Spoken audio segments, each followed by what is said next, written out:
शेतकरी मित्रांनो नमस्कार. तुम्ही पाहता शेतकरी गाथा हे यूट्यूब चॅनल. या चॅनलवर तुम्ही नवीन असाल तर व्हिडिओला लाईक आणि सबस्क्राईब करायला विसरू नका.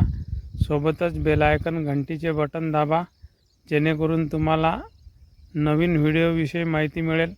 मित्रांनो, आपण जर सोयाबीन तूर या पिकाची लागवड केलेली असेल तर आपल्या सोयाबीनमध्ये तणनाशकाची फवारणी ही कधी घ्यावी आणि किती दिवसांनी घ्यावी, किती प्रमाण वापरावे, कोणते औषध वापरावे याबद्दल आज आपण या व्हिडिओमध्ये जाणून घेत आहोत.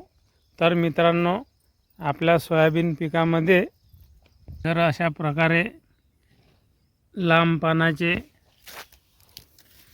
आणि गोल पानाचे असे जर तण उगवलेले असेल तर आपल्याला सोयाबीनमध्ये 15 ते 18 दिवसांनी आपल्याला तणनाशकाची फवारणी घ्यायची आहे. तर आपण तणनाशक फवारणीमध्ये कोणते औषध वापरू शकतो आणि किती वापरू शकतो?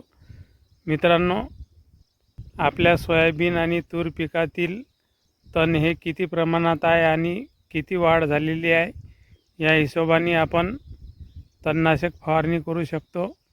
तर मित्रांनो, आपण जे अदामा कंपनीचे शाखेत हे तणनाशक येते, आपण याचा वापर 15 लिटरच्या पंपासाठी 100 ml वापरू शकता.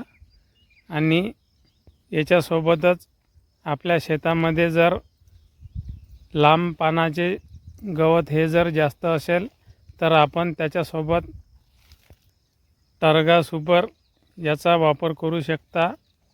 याचा वापर आपण 15 लिटरच्या पंपासाठी 30 ml सोबत वापर करू शकता.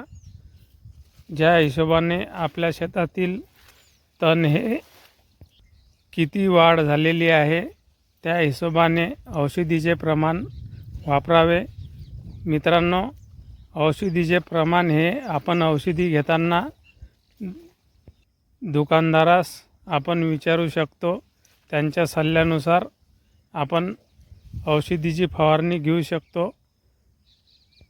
मित्रांनो, हे तणनाशकाची फवारणी करते वेळेस आपल्या जमिनीमध्ये ओलावा असणे आवश्यक आहे. ओलावा जर आपल्या जमिनीत असेल तर तण हे लवकर जळून येते. तणनाशकाची फवारणी केल्यानंतर 10 ते 12 दिवसापर्यंत आपण शेतामध्ये कामगिरी करू नये, जेणेकरून वखरणी डवरणी हे करू नये. आपले तण हे लवकर जळते हे केले नाही तर. मित्रांनो, हा व्हिडिओ जर तुम्हाला आवडलेला असेल तर व्हिडिओला एक लाईक आणि सबस्क्राईब करायला विसरू नका.